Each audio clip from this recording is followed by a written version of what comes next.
ఎంగిలిపుల బతుకమ్మ సంబరాలు ఓరుగల్లులో ఘనంగా జరిగాయి. హనుమకొండ 1000 స్తంభాల గుడి ఉయ్యాల పాటలతో మారుమోగింది. 1000 స్తంభాల గుడిలో అధికారికంగా బతుకమ్మ వేడుకలు ప్రారంభించింది సర్కార్.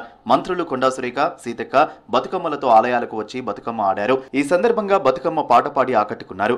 డిప్యూటీ సీఎం బట్టి విక్రమార్క, మంత్రులు జూపల్లి కృష్ణారావు, పొంగులేటి కూడా వేడుకలకు హాజరయ్యారు.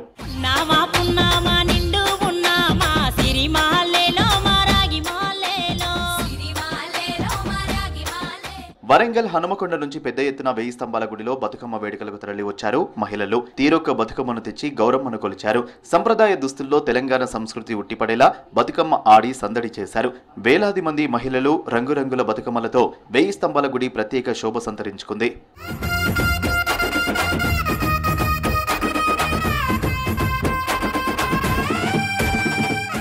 గౌరమ్మ దయతో రాష్ట్రం సుభిక్షంగా ఉండాలన్నారు డిప్యూటీ సీఎం బట్టి విక్రమార్క. ఆర్థికంగా, సామాజికంగా రాష్ట్రం వర్ధిల్లాలన్నారు. బతుకమ్మ తెలంగాణ ఆడబిడ్డల జీవితాల్లో వెలుగులు నింపాలన్నారు. ప్రభుత్వం బతుకమ్మ సంబరాలకు అన్ని ఏర్పాట్లు చేసిందన్నారు. మహిళలు సంతోషంగా పండుగ జరుపుకోవాలని కోరారు.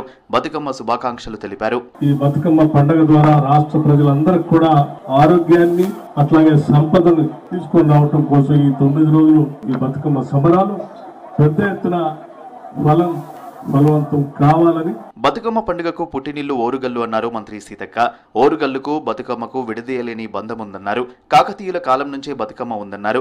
చెరువులకు బతుకమ్మకు చారిత్రక అనుబంధం ఉందన్నారు. బతుకమ్మ వేడుకలతో పాడి పంటలనిచ్చిన చెరువులను పూజించుకుంటున్నామని చెప్పారు సీతక్క. ఓరుగల్లుకు బతుకమ్మతో అత్యంత అనుబంధం ఉంది. బతుకమ్మ పుట్టిందే ఓరుగల్లు అనేటువంటి చరిత్ర కూడా ఉంది.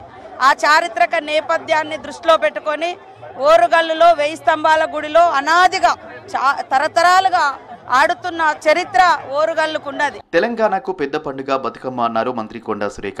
రాను రాను యువత మన సంప్రదాయాలను మర్చిపోతుందని చెప్పారు. బతుకమ్మ వేడుకల్లో డీజే సంస్కృతి పోవాలని, పూర్వం జరిగినట్టు సంప్రదాయబద్ధంగా వేడుకలు జరగాలన్నారు సురేఖ. తెలంగాణకు ఒక పెద్ద పండుగ కాబట్టి ఈ పండుగను మనం అందరం కూడా ఎంజాయ్ చేస్తున్నాం. కాకపోతే అందులో అంటే మనం పాటించాల్సిన విధానాలు కొన్ని మార్పులు వచ్చినాయి. అవి మార్చుకుంటే బాగుంటుందని నా అభిప్రాయం. 9 రోజుల పాటు 1000 స్తంభాల గుడిలో బతుకమ్మ సంబరాలు కొనసాగనున్నాయి. రోజు బతుకమ్మ ఆటపాటలతో పాటు సాంస్కృతిక ప్రదర్శనలు నిర్వహించనున్నారు. 29న సద్దుల బతుకమ్మతో వేడుకలు ముగియనున్నాయి.